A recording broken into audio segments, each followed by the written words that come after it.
The sledgehammer crashed through the concrete at exactly 10:03 a.m., sending shards flying across Marcus Chen's backyard like broken promises. 3 houses down, Karen Whitmore's perfectly manicured fingers were already dialing the city noise ordinance hotline, her voice dripping with vindictive satisfaction. But as Marcus pulled the crumbling pool tiles from the earth, he had no idea he was about to uncover something that would turn his quiet suburban street into a battlefield, and Karen's complaint would be the least of anyone's worries. Sometimes, the past refuses to stay buried, even when you're trying to bury it yourself.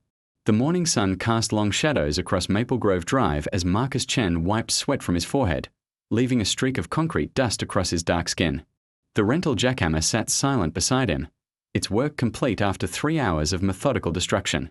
What had once been his daughter Emma's favorite swimming spot, a modest above-ground pool that had dominated his backyard for 7 years, was now a pile of twisted metal and shattered concrete. "Dad, you sure you don't want help?" Emma called from the back porch, her 19-year-old frame silhouetted against the sliding glass door. Home from college for spring break, she'd watched the demolition with the kind of quiet concern that made Marcus's chest tighten. "I've got it, sweetheart," he replied, hefting another chunk of concrete into the growing pile. "Besides, you've got that internship interview this afternoon." Emma lingered in the doorway, chewing her lower lip, a habit she'd inherited from her mother. "It's just, Mom loved that pool." The words hung in the air like humidity before a storm. Marcus's hands stilled on the sledgehammer handle. Sarah had been gone for 6 months now, claimed by cancer with the same relentless efficiency that had defined her corporate career. The pool had been her idea, installed the summer Emma turned 12, back when their biggest worry was whether the water temperature was warm enough for a late evening swim. "I know," Marcus said quietly. "But we talked about this, Em. The maintenance, costs, the insurance. It doesn't make sense anymore." It was a lie wrapped in financial logic, and they both knew it. The truth was simpler and more complicated. Every time Marcus looked at that pool, he saw Sarah floating on her back, eyes closed, letting the water carry away the stress of another 12-hour day. He saw Emma's birthday parties, the neighborhood, kids shrieking with delight as they played Marco Polo. He saw a life that felt increasingly like someone else's memory. The rental company would pick up the equipment at noon. By evening, he'd have the concrete hauled away and the hole filled with dirt. By next weekend, he'd seed the area with grass. By summer, it would be as if the pool had never existed at all. "Excuse me." The voice cut through the morning air like a blade. Marcus turned to see Karen Whitmore marching across her pristine lawn, her platinum blonde hair immobilized by enough hairspray to survive a hurricane. At 53, Karen maintained the aggressive fitness of someone who viewed aging as a personal failing, her tennis outfit strategically chosen to display both her dedication to Pilates and her contempt for anyone who didn't share her standards. "Mrs. Whitmore," Marcus acknowledged, setting down the sledgehammer. "Good morning." "Good morning." Karen's voice pitched higher, the way it always did when she was building toward full indignation. "It's 10:15 a.m. on a Saturday, and you've been making noise since 7. Marcus glanced at his watch. "Actually, I started at 8. City ordinance allows construction noise between—" "I don't care what the city ordinance says," Karen interrupted, her hands planted firmly on her hips. "Some of us value peace and quiet in our neighborhood. Some of us have been up all night with sick children." This was news to Marcus, considering Karen's twins had graduated high school 3 years ago and moved to different states, apparently as far from their mother as geography would allow, but pointing out logical inconsistencies. To Karen Whitmore was like trying to explain quantum physics to a houseplant, technically possible, but ultimately futile. "I understand your concern," Marcus said, falling back on the diplomatic skills that had served him well during 20 years in municipal planning. "I'm almost finished with the noisy part. Just need to clear the debris, and I'll be using hand tools from here on out." Hand tools. Karen's eyes narrowed as she surveyed the destruction. "What exactly are you doing over there?" "Removing the pool." "Why?" The question was so blunt, so invasive, that Marcus felt his carefully maintained composure slip a degree. "Because it's my property, and I don't want a pool anymore. That pool has been there for years. It's part of the neighborhood character." Marcus stared at her. "Neighborhood character?" "Yes. When prospective buyers look at this street, they see established families with established amenities. They see stability, property values. Marcus, surely someone in your profession understands the importance of property values. The pause before profession carried just enough weight to remind Marcus that Karen had never quite forgiven the city planning department for approving the Henderson's fence extension 3 years ago, despite her written objections. She'd made it clear then that she considered municipal employees to be barely competent bureaucrats whose primary function was to obstruct the will of tax-paying citizens like herself. My property values are my concern, Marcus replied evenly. Are they, though? Karen stepped closer, close enough that he could smell her aggressive perfume, something floral and expensive that probably cost more than Marcus's monthly grocery budget. Because when you make decisions that affect the entire neighborhood without consulting anyone, that becomes everyone's concern. From the corner of his eye, Marcus saw Emma emerge onto the porch, her face tense with the kind of protective anger that reminded him painfully of Sarah. His wife had possessed an identical expression whenever someone threatened their family's peace. Whether it was an unreasonable client or a neighborhood busybody with too much time and too little perspective. Mrs. Whitmore, Emma called out, her voice carrying across the yard with surprising authority. Is there a problem? Karen's head snapped toward the house. No problem, dear. Just discussing community standards with your father. Community standards. Emma descended the porch steps, moving with the kind of deliberate calm that preceded either diplomacy or violence. Like the community standard of minding your own business. Emma, Marcus warned, but his daughter was already crossing the yard. Her jaw set in a way that made his pulse quicken. I'm sorry, Mrs. Whitmore, but I'm confused, Emma continued, her tone acquiring the razor-sharp politeness she'd learned from watching her mother navigate hostile corporate environments. Are you saying my father needs your permission to modify his own property? Karen's face flushed pink beneath her foundation. I'm saying that considerate neighbors discuss major changes before making them, especially changes that might affect property values or neighborhood aesthetics. Aesthetics. Emma gestured toward Karen's own yard, where a collection of lawn gnomes staged what appeared to be a miniature medieval battle scene around an ornate birdbath. That's rich, coming from someone whose lawn looks like a fantasy novel threw up. Emma. Marcus moved quickly, stepping between his daughter and Karen before the conversation devolved into open warfare. Mrs. Whitmore, I apologize. We are all a little stressed with the project. But Karen wasn't finished. Her eyes had taken on the gleam of someone who'd found a weakness and intended to exploit it fully. I can see where she gets her attitude. Poor Sarah must be rolling in her grave, watching how you two are destroying everything she worked to build. The words hit the morning air like a physical blow. Marcus felt the blood drain from his face, felt Emma's sharp intake of breath behind him. The neighborhood seemed to go silent. No lawn mowers, no distant traffic, no birdsong. Just the sound of a line being crossed with surgical precision. Get off my property, Marcus said quietly. Excuse me. You heard me. His voice was still quiet, but something in his tone made Karen take an involuntary step backward. Get off my property. Now. You can't. Yes, I can. And if you ever mention my wife again, we are going to have a very different kind of conversation. For a moment, Karen seemed to grasp that she'd pushed too far. Her mouth opened and closed twice before she found her voice again. Fine. But don't think this is over, Marcus. I've already filed noise complaint with the city, and I'm calling an emergency HOA meeting to discuss your renovation project. She turned on her heel and stalked back toward her house, her tennis shoes squeaking against the morning damp grass.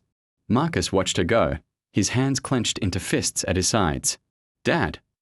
Emma's voice was smaller now, uncertain. I'm okay, he said, though they both knew it wasn't true. She's a psycho.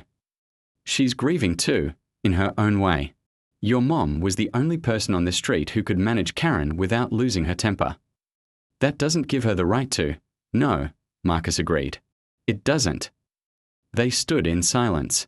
For a moment, looking at the destruction in their backyard. The pile of concrete and twisted metal seemed bigger now, more final. Like the physical manifestation of everything they'd lost. You know what? Emma said suddenly. Screw the interview. I'm staying to help. The metal container came free from its concrete tomb with a grinding sound that seemed to echo through Marcus's bones. He and Emma had worked for 40 minutes with crowbars and shovels, carefully excavating around the edges, and now it sat between them like an accusation waiting to be voiced. "It's heavier than it looks," Emma said, wiping dirt from her hands. The container was roughly 18 inches long, 12 inches wide, and perhaps 6 inches deep. Its stainless steel surface bore the patina of years underground, but the seals around the edges appeared intact. Marcus studied it with the methodical attention to detail that had made him successful in municipal planning. There were no visible locks, just a simple latch mechanism that had been corroded by time but not destroyed. Whatever was inside, someone had wanted it preserved. "Dad," Emma said quietly, "there's something else." She was pointing to the excavation site, where their digging had revealed the corner of a second container, this one larger and partially crushed by the weight of concrete. Marcus felt his pulse quicken. "How many are there?" he murmured, more to himself than to Emma. "Only one way to find out." Emma reached for the latch on the first container. "Wait." Marcus caught her hand. "Maybe we should think about this first." "Think about what?" "It's on our property. It's ours now." "Is it? What if Douglas Henley stole this stuff? What if it belongs to someone else?" Emma studied her father's face. "What aren't you telling me?" Marcus sighed, settling back on his heels. "When we bought this house, your mother did some research on the previous owner. Douglas Henley lived here for 37 years, mostly alone after his wife died. He was eccentric, kept to himself, didn't trust banks, paid everything in cash. So when he died, they found almost no money in his accounts. This was a man who'd worked as an aerospace engineer for 40 years, lived modestly, never had kids to support. Your mother always wondered where his money went." Emma's eyes widened. "You think this is his life savings?" "I think Douglas Henley was the kind of man who would bury his assets rather than trust them to institutions. And I think the sound of footsteps on concrete made them both turn. Karen Whitmore was approaching their fence line, but she wasn't alone. A tall man in an expensive suit walked beside her, his silver hair perfectly styled despite the morning heat. Marcus recognized him immediately. Robert Vance, president of the Maple Grove Homeowners Association and senior partner at Vance, Mitchell and Associates, the law firm that seemed to handle half the real estate litigation in the county. "Mr. Chen." Vance called out in his courtroom voice, "Might we have a word?" Marcus stood slowly, positioning himself between the approaching pair and the excavation site. Emma moved instinctively to stand beside him, her chin raised in challenge. "Mr. Vance." "Karen, what can I do for you?" "We understand you're doing some significant excavation work," Vance said, his pale eyes scanning the destruction with professional interest. "Mrs. Whitmore is concerned about the impact on neighborhood property values." "Mrs. Whitmore has made her concerns clear," Marcus replied evenly. "This is my property, and I'm working within city ordinances." "Are you?" Vance stepped closer, to the fence, close enough to see the metal container partially hidden behind Marcus's legs. His expression shifted almost imperceptibly. "Because it occurs to me that major excavation projects sometimes require permits, environmental impact assessments, archaeological surveys, if the property has historical significance." Marcus felt cold certainty settle in his stomach. What kind of historical significance? "Oh, you know how these old neighborhoods can be," Vance said with practiced casualness. "Sometimes you find indigenous artifacts. Sometimes old septic systems that need special handling. Sometimes." His eyes fixed on the container. "Well, sometimes you find things that complicate property ownership." The threat was delivered with legal precision, too subtle for recording, too clear to misunderstand. Marcus glanced at Karen, who was staring at the excavation site with barely concealed hunger. "Dad," Emma said under her breath, "what's going on here?" Before Marcus could respond, the sound of engines filled the morning air. 2 vehicles were pulling into his driveway, a white pickup truck marked City Code Enforcement and a sedan with municipal plates. Marcus recognized the code enforcement officer, Janet Morrison, a no-nonsense woman who'd worked with the planning department for 15 years. The man emerging from the sedan was Gary Hutchinson, Marcus's own supervisor. "Marcus," Gary called out, his voice carrying the tone of someone delivering bad news. "We need to talk." "Let me guess," Marcus said as the two officials approached. "Someone filed a complaint." Janet nodded apologetically. "Multiple complaints, actually. Noise ordinance violation, unpermitted excavation, potential environmental hazard. I'm sorry, Marcus, but I have to inspect the site." "Environmental hazard?" Emma stepped forward. "It's a pull removal." "How is that an environmental hazard?" "Underground storage tanks," Vance interjected smoothly. "Oil, gasoline, chemicals. Very common in older properties. Very expensive to clean up if they're not handled properly." Marcus stared at the lawyer, understanding beginning to dawn. "There are no underground storage tanks on this property. I've seen the original surveys." "Have you?" Vance smiled. Douglas Henley was a very private man. Not all improvements were properly documented. Not all permits were filed. Janet had reached the fence line and was studying the excavation with professional concern. "Marcus, what's in the container?" "I don't know. We just dug it up." "You don't know." Gary's voice carried the exasperation of a supervisor dealing with a problem employee. "You're excavating containers of unknown origin without proper safety protocols? Without notifying the department?" "It's my day off, Gary. And it's my property." "Not if there are environmental hazards. Not if there are archaeological concerns." Gary pulled out his phone. "I'm calling Hazmat. This site needs to be secured until we can properly assess." "No." The word came out harder than Marcus intended. "No Hazmat. No site security. This is my property, and these are my containers."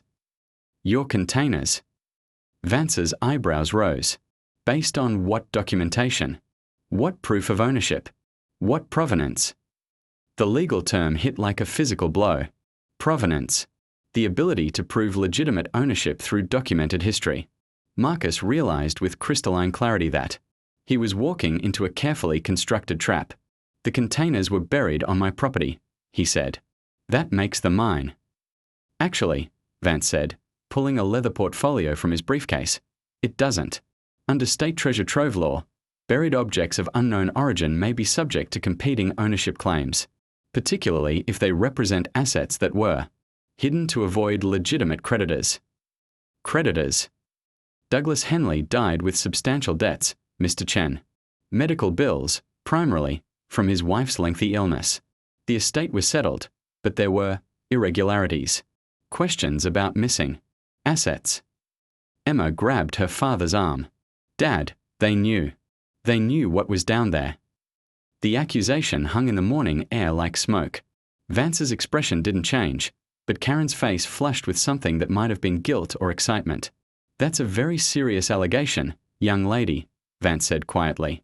"I trust you can substantiate it." "How did you know to bring environmental hazard paperwork to a pull removal?" Emma shot back. "How did you know to mention treasure trove law? How did you know there were containers unless what? Unless we are psychic?" Karen's voice was shrill with defensive anger. "Maybe we are just better informed about property law than some people." "Or maybe," Marcus said slowly, "you've been waiting for someone to dig up this yard for a very long time." The silence that followed was broken by the arrival of a third vehicle, a white van marked Environmental Services. Janet had made her call despite Marcus's protests, and now a team of technicians in hazmat suits was unloading equipment from the back. "Gentlemen, ladies," the lead technician called out, "we are going to need everyone to step back from the excavation site. Standard protocol for unknown buried materials." "This is ridiculous," Emma said. "It's just some old boxes."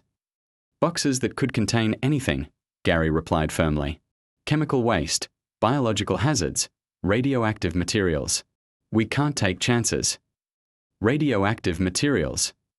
Marcus stared at his supervisor. "Gary, you know me. You know I wouldn't." "I know you're grieving, Marcus. I know you haven't been thinking clearly since Sarah died. And I know that grief can make people do things they wouldn't normally do." The words hit like a slap. Marcus felt Emma stiffen beside him, felt his own anger building like pressure in a sealed container. "What exactly are you suggesting?"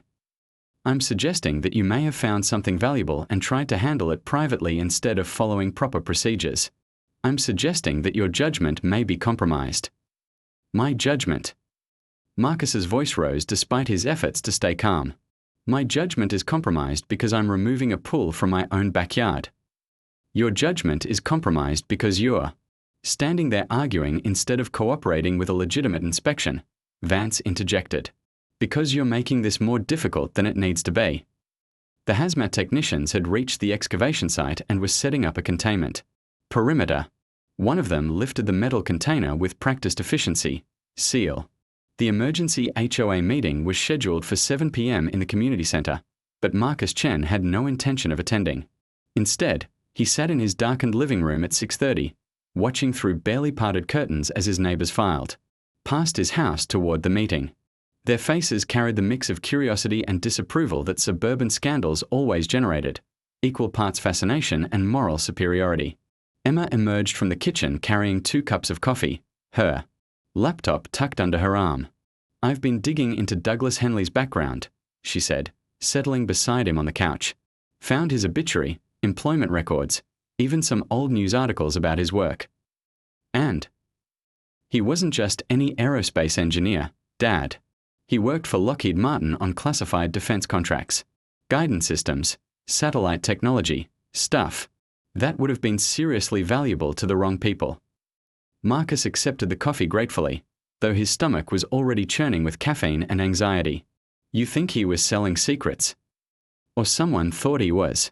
Look at this. Emma opened her laptop, displaying a newspaper article from 15 years earlier.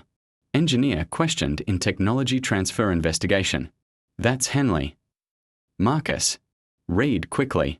The article was brief, carefully worded to avoid libel, but the implications were clear. Douglas Henley had been investigated for potentially sharing classified information with foreign contractors. No charges were filed, but his security clearance was revoked and he'd taken early retirement. So he had motive to hide assets, Marcus said slowly. If he was selling information, he'd need a way to launder the money. Bury it until the heat died down. Or, Emma said, someone else decided he was hiding something and came looking for it. The possibility hung between them like a loaded gun. If Douglas Henley had been killed for information or money he'd hidden, then whoever had buried those containers was still out there. Still looking. Still willing to kill. We need to call the police, Marcus said. And tell them what? That we think our neighbor might be involved in a 15-year-old murder that was ruled natural causes? Based on what evidence? Internet research and suspicious behavior. Marcus's phone buzzed. A text from Gary Hutchinson. Marcus, need to see you first thing Monday. We need to discuss your involvement in this situation. My involvement? Marcus showed Emma the message. I found containers on my own property. How is that involvement in anything? Because you work for the city. Because this is now an official investigation. Because Emma stopped mid-sentence, her eyes focusing on something beyond the window. Dad, there's someone in our backyard. Marcus followed her gaze. The motion sensor lights had activated, illuminating a figure crouched near the excavation site. Whoever it was wore dark clothing and moved with practiced stealth, carefully avoiding the plastic barriers that marked the official perimeter. Call 911, Marcus whispered, but Emma was already moving toward the back door. Emma, no. He's at our dig site, she hissed back. He's looking for something. Marcus caught her arm. Exactly. Which means he might be dangerous. Or he might have answers. Before Marcus could stop her, Emma had slipped out the back door, moving with the same reckless courage that had defined her mother's approach to problems. Marcus grabbed a flashlight and followed, his heart hammering against his ribs. The figure at the excavation site was middle-aged, lean, with a kind of weathered face that suggested years of outdoor work. He looked up as they approached, his eyes reflecting the security lights like a startled animal's. Easy, he said, raising his hand slowly. I'm not here to cause trouble. Then what are you here for? Emma demanded, positioning herself between the stranger and the house. Same thing you are, I'd guess. Answers about what Douglas buried back here. Marcus stepped forward, flashlight beam steady on the man's face. Who are you? Name's Pete Kowalski. I was Doug's neighbor for 20 years, before I moved to Phoenix. Heard about the excitement today and drove back up. Pete's voice carried a slight tremor, either from nerves or emotion. Doug was a good man. Didn't deserve what happened to him. What happened to him was a heart attack, Emma said, but her voice lacked conviction. Pete laughed bitterly. Heart attack. Right. You know what Doug told me 3 days before he died? He said if anything happened to him, I should make sure someone looked in his backyard. Said there were things buried there that could hurt people, if they fell into the wrong hands. Marcus felt the pieces clicking together with sickening clarity. You're the one who called in the anonymous tip about nighttime excavation. Damn right I did. But by the time the cops bothered to check it out, Doug was dead and the backyard had been landscaped. New sod, fresh plantings, the works. Professional. Job completed overnight. Who did the landscaping? That's what I've been trying to figure out for 3 years. But I'll tell you who I think ordered it. The same people who've been watching this house ever since. The same people who made sure it went to auction instead of being properly investigated. The same people who are sitting in that community center right now, planning how to get their hands on whatever you dug up. Emma glanced toward the community center, where lights blazed in the meeting room windows. Karen and Vance. Karen Whitmore's been living here for 12 years, Pete said. But she didn't start paying attention to Doug until after his security clearance got pulled. Suddenly, she's bringing him casseroles, offering to help with yard work, asking about his health insurance. Real neighborly, if you know what I mean. You think she was gathering intelligence, Marcus said. I think she was working for someone who wanted to know what Doug might have taken when he left Lockheed. And I think they finally got tired of waiting for him to die naturally. The accusation hung in the night air, too enormous and dangerous to fully process. Marcus found himself thinking about Sarah, about her mysterious illness, about how quickly it had progressed despite aggressive treatment, about how Karen had been so helpful during those final months, bringing meals, offering to drive Emma to and from college, always finding reasons to be around their house. Dad. Emma was studying his face with growing alarm. What are you thinking? I'm thinking, Marcus said slowly, that your mother started getting sick about 6 months after we had the pool installed. 6 months after we started digging in the backyard for the foundation work. You think Mom found something? I think she would have mentioned it if she had. But I think someone might have been worried that she would. Pete nodded grimly. Doug always said the containers weren't just buried random. They were mapped, GPS coordinates and everything. If someone started major excavation in the wrong area, they'd find them, Emma finished. And if Mom had found them, she would have reported it. She was honest to a fault. Marcus felt sick. The possibility that Sarah's death hadn't been natural, that it had been orchestrated to prevent her from discovering what lay beneath their backyard, was almost too horrible to contemplate. But it fit the timeline. It explained Karen's sudden helpfulness. It explained why the investigation into Douglas Henley's death had been so perfunctory. We need evidence, he said finally. Real evidence, not speculation. I might be able to help with that, Pete said. Doug gave me something before he died. Insurance, he called it. Proof of what was really going on. What kind of proof? Documents. Financial records. Communications with his contacts. Everything he copied before they forced him out of Lockheed. Pete glanced around nervously. But not here. Too exposed. Meet me tomorrow night, 11 p.m., at the old quarry off Highway 46. Come alone. Why should we trust you? Emma demanded. Because I'm the only one who's been trying to get justice for Doug for 3 years. Because I'm the only one who knows what's really buried in your backyard. And because... Pete's voice dropped to barely above a whisper. Because your mother came to see me 2 weeks before she died. The words hit Marcus like a physical blow. What? She drove down to Phoenix. Showed up at my apartment unannounced. Said she'd been having dreams about Doug. About the night he died. Said she'd seen strange lights in her backyard. Heard digging sounds. Asked me if Doug had ever mentioned hiding anything. What did you tell her? The truth. That Doug was scared, that he'd hidden evidence of something big, something that could bring down people in very high places. She said she was going to contact the FBI when she got home. Pete's eyes glistened in the security lights. She never made it home, did she? Got sick on the drive back. Food poisoning, the doctors said. But by the time she recovered from that, the cancer had spread everywhere. Marcus felt the world tilt around him. Sarah had known. She'd been investigating, getting close to the truth, and someone had made sure she wouldn't be able to share what she'd learned. "Dad," Emma said urgently, "someone's coming." Footsteps were approaching through the darkness, multiple sets, moving with military precision. Pete melted into the shadows like smoke, vanishing so completely that Marcus wondered if he'd imagined the entire conversation. "Mr. Chen." A voice called from the darkness. "Professional, authoritative, FBI. We need to speak with you." 3 figures emerged from the shadows, their badges reflecting the security lights. The lead agent was a woman in her 40s, her hair pulled back severely, her suit expensive enough to suggest serious. The second wave of gunfire erupted from 3 different directions simultaneously, a coordinated assault that spoke of military training and careful planning. Agent Torres shoved Marcus and Emma toward the house as her partners took defensive positions behind the excavation equipment. "Inside, now." Torres barked, but Emma was staring toward the community center where orange flames were beginning to lick at the windows. "The people in the meeting are either dead or part of this," Torres said bluntly. "Move." They reached the back door as bullets shattered the kitchen window, sending glass cascading across the tile floor. Marcus grabbed Emma's hand and pulled her toward the front of the house, away from the gunfire, but Torres caught his arm. "Not that way. They'll have the street covered." She was speaking rapidly into her radio, calling for backup that Marcus suspected wouldn't arrive in time. "Basement. Now."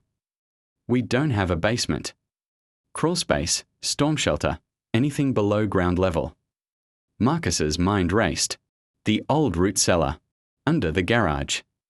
Sarah had discovered it during their first renovation, a relic from the 1940s when the house had been built. They'd used it for storage, never thinking it might one day save their lives. They moved through the house in a crouch, Torres leading, with her weapon drawn. Outside, the gunfire had intensified, punctuated by the sound of vehicles arriving, reinforcements for someone, though Marcus couldn't tell which side. The garage was dark and eerily quiet.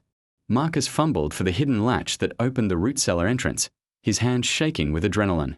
The wooden door swung upward, revealing a ladder descending into musty darkness. "Down," Torres ordered, but Emma was looking back toward the house. "What about Pete? He's still out there somewhere." "Pete Kowalski has been dead for 2 years, Torres said grimly. "Whoever you talked to tonight was using his identity." The words hit Marcus like ice water. "That's impossible. He knew things." He knew things because he's been monitoring this situation for years. He's part of the team that killed Douglas Henley. Torres pushed them toward the ladder.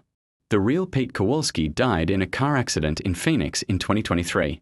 I'm sorry, but you've been played." Emma went down the ladder first, followed by Marcus, then Torres. The root cellar was cramped but solid, reinforced with concrete walls that would stop small arms fire. Torres immediately began examining the space with her flashlight, professional and methodical. "This'll do for now. But we can't stay long. They know you're here, and they'll start searching systematically." "Who's they?" Marcus demanded. "Who's shooting up my neighborhood?" "International arms dealers, domestic terror cells, foreign intelligence operatives, take your pick. When $50 million in defense technology hits the black market, everyone wants a piece." Torres checked her weapon, counting ammunition with practiced efficiency. "The question is which group got here first." An explosion rocked the ground above them, raining dust from the ceiling. Through the wooden floor, they could hear the sound of systematic destruction, furniture being overturned, walls being smashed, someone conducting a thorough search. "They're in the house," Emma whispered. Torres nodded, raising her weapon toward the ceiling. "Stay quiet. Stay low. And if something happens to me, there's an emergency contact in my phone. Agent David Park, FBI Counterintelligence. Tell him about the Henley cache." Cache? Those containers weren't random. They're part of a systematic theft that's been going on for decades. Douglas Henley was just one of dozens of defense contractors who were recruited to steal technology. When the operation was exposed, most of the recruits were eliminated. Henley managed to hide his portion of the stolen materials before they could silence him. Marcus felt the final pieces clicking into place. That's why they let him live for a while. They needed him to tell them where he'd hidden the technology. And when he wouldn't talk, they killed him and waited for someone else to find it. You were supposed to be the unwitting treasure hunters. Find the cash, turn it over to the authorities, and they'd intercept it during the transfer. But we didn't turn it over, Emma said. We found it on Saturday morning, and by Saturday afternoon, the FBI was involved. Because someone got impatient. Someone decided they couldn't wait for the slow approach anymore. Torres's radio crackled with static and urgent voices. My backup is still 15 minutes out. The local police are compromised. Compromised how? 3 of the responders to tonight's shooting are carrying weapons that don't match department issue. Someone's been planning this for a long time. The sounds above them changed. Less random destruction, more purposeful movement. Whoever was searching the house was getting closer to the garage. Agent Torres. A voice called from above, muffled by the floor but clearly audible. Professional, calm, with just a hint of accent that Marcus couldn't place. We know you're down there. We know Mr. Chen and his daughter are with you. Torres motioned for silence, but the voice continued. We are not here to hurt anyone. We just want what Douglas Henley stole. Return the technology, and everyone walks away. Right, Torres muttered. Everyone walks away. Except Douglas, and Pete, and Sarah Chen. The mention of his wife's name sent rage coursing through Marcus's veins. They killed her. Probably. Cancer's a convenient cover story, especially if you have access to the right chemicals. Slow acting, hard to trace, gives you time to position yourself as the grieving neighbor who's just trying to help. Emma's face had gone white. Karen. She was always bringing Mom food during the treatments. Special meals, she said. Organic, healthy, meant to help with the nausea. Meant to make sure the cancer spread faster than the doctors could treat it. Torres checked her radio again. We need to move. They'll find this entrance eventually. Move where? They have the house surrounded. Not the house. The property. There's a difference. Torres studied the concrete walls of the root cellar with professional interest. These old cellars sometimes connect to utility tunnels, drainage systems. Is there another way out? Marcus tried to remember. The root cellar had been dug in the 1940s, during an era when homeowners were more paranoid about nuclear attacks and natural disasters. There might be. Sarah found some kind of access panel in the back wall, but we never opened it. They moved. Deeper into the cellar, Torres's flashlight revealing a space larger than Marcus remembered. At the far end, partially hidden behind wooden shelving, was a metal panel secured with rusted bolts. Bingo, Torres said, pulling a multi-tool from her belt. This leads to the storm drainage system. Probably connects to the main line under Maple Grove Drive. As she worked on the bolts, the sounds above intensified. Footsteps moving through the garage, tools being used to probe the floor. It wouldn't be long before they found the hidden entrance.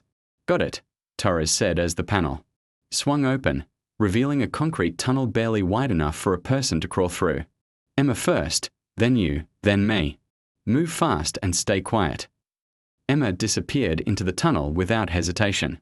Marcus followed, his knees immediately protesting against the rough concrete. Behind him, Torres was replacing the panel and doing something with what sounded like a small explosive device. Insurance, she said when she noticed his look.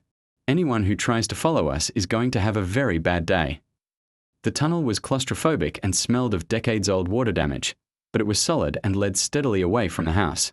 After what felt like hours but was probably only minutes, they reached a junction where several tunnels met. Torres consulted a small GPS device, then pointed left. This way. We'll come up near the main road, outside their perimeter. They crawled in silence for another 10 minutes before Torres called a halt. Above them, a metal grate showed stars and streetlights.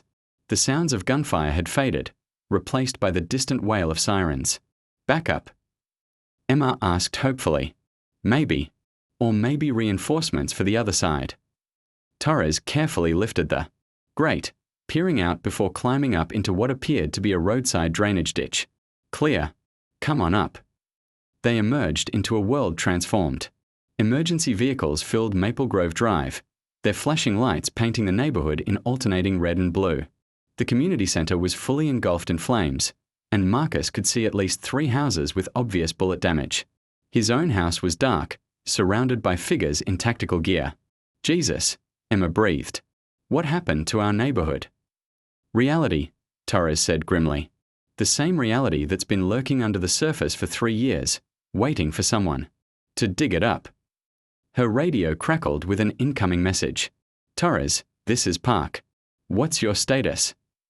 Secure for now. Civilians safe. But we've got a bigger problem than we thought. How big? Torres looked at the burning community center, at the tactical team surrounding Marcus's house, at the growing convoy of official vehicles filling the street. The Henley cache wasn't just defense technology. We found the real inventory. It's everything. NSA encryption algorithms, CIA communication protocols, military drone control systems. Enough classified material to cripple American intelligence. Operations for a decade. Value. Conservative estimate, $2 billion. The number hung in the air like a death sentence. $2 billion was enough to buy small countries, topple governments, or turn a quiet suburban street into a permanent battlefield. Dad. The safe house wasn't what Marcus had expected.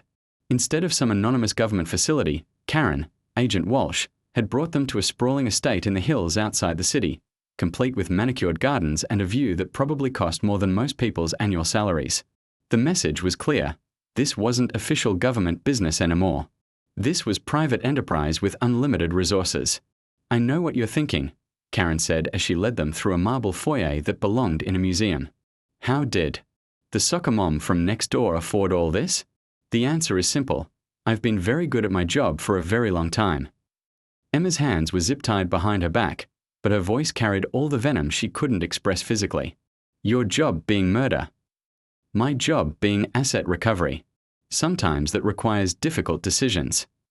Karen stopped before a massive oak door, her hand resting on the handle. But I want you to understand something important. I never wanted to hurt Sarah. Marcus felt rage building in his chest like pressure in a sealed container. But you did it anyway. I did what was necessary to protect a $2 billion intelligence operation. Sarah was getting too close to the truth. If she'd contacted the FBI as planned. Karen shrugged. Well, let's just say tonight's events would have happened 3 years ago, with a much higher body count. She opened the door, revealing what had once been a library but now served as some kind of high-tech command center. Computers lined the walls, displaying satellite imagery, financial data, and what appeared to be real-time intelligence feeds from around the world.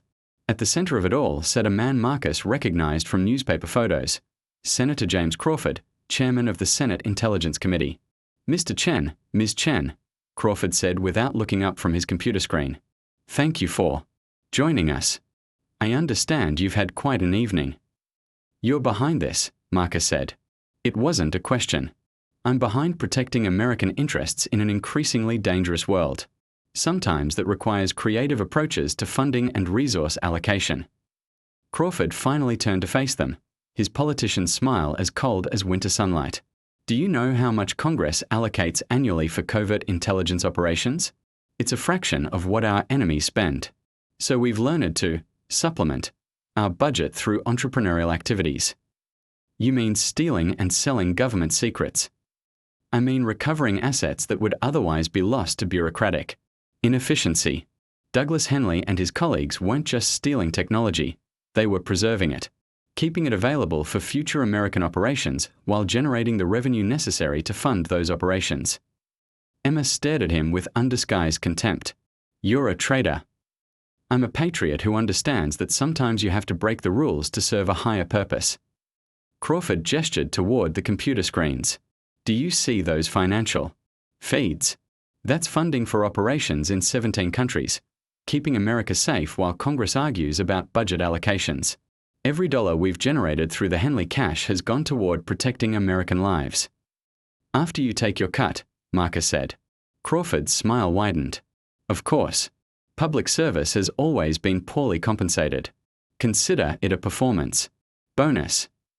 Karen had moved to one of the computers, pulling up what appeared to be a detailed map of Marcus's property. The problem we face now is that your excavation was incomplete. We recovered one container, but our geological surveys indicate at least 6 more burial sites. We need your help locating them. And if we refuse, then you'll join Sarah and Douglas and the real Pete Kowalski and about 24 other people who've gotten in our way over the years. Karen's voice was matter-of-fact, as if she were discussing grocery shopping. The choice is yours. Marcus looked at Emma, seeing his own desperation reflected in her eyes.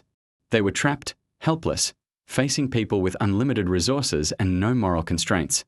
But Sarah had taught them both that sometimes the most important battles were the ones you couldn't win. Okay, Marcus said quietly. I'll help you. Find the containers. Dad, no. Emma, it's over. They've won.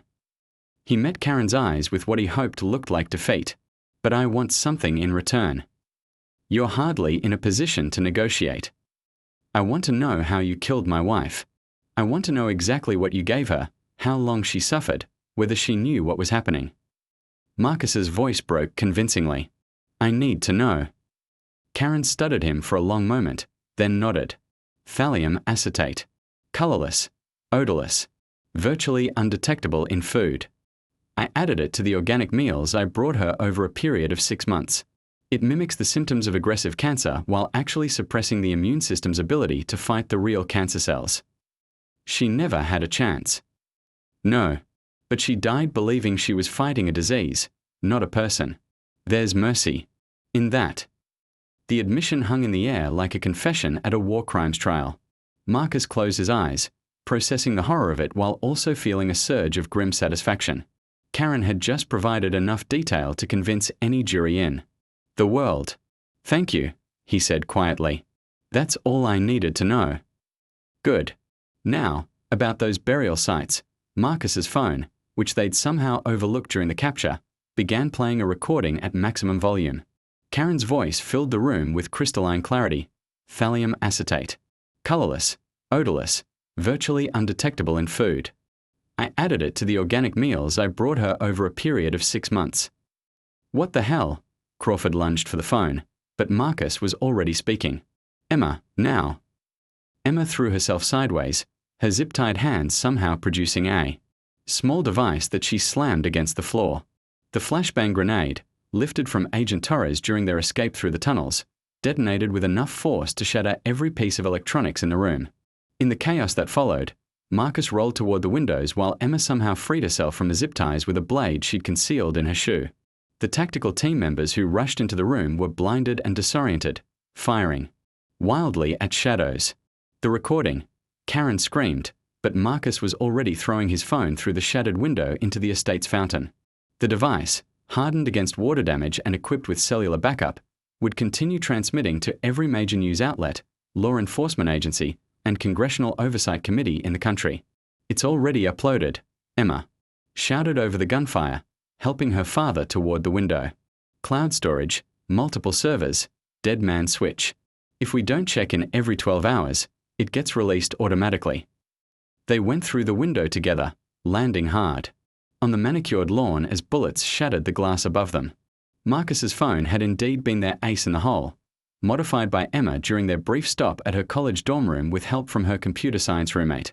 The device had been recording and uploading everything since they'd been captured. The cars, Emma said, pointing toward a row of expensive vehicles in the estate's circular driveway. Keys in the ignition. These people are too arrogant to worry about car theft. They ran through the gardens as shouts erupted behind them. Tactical teams pouring out of the house like angry hornets. Marcus's municipal planning background served him well as he navigated the estate's landscape, finding cover behind fountains and sculpture installations that provided protection from the pursuing gunfire. They reached the cars as the first team, rounded the corner of the house. Emma dove into the driver's seat of a black Mercedes while Marcus threw himself into the passenger side. The engine roared to life just as bullets began spiderwebbing the rear windshield. Can you drive? Marcus shouted.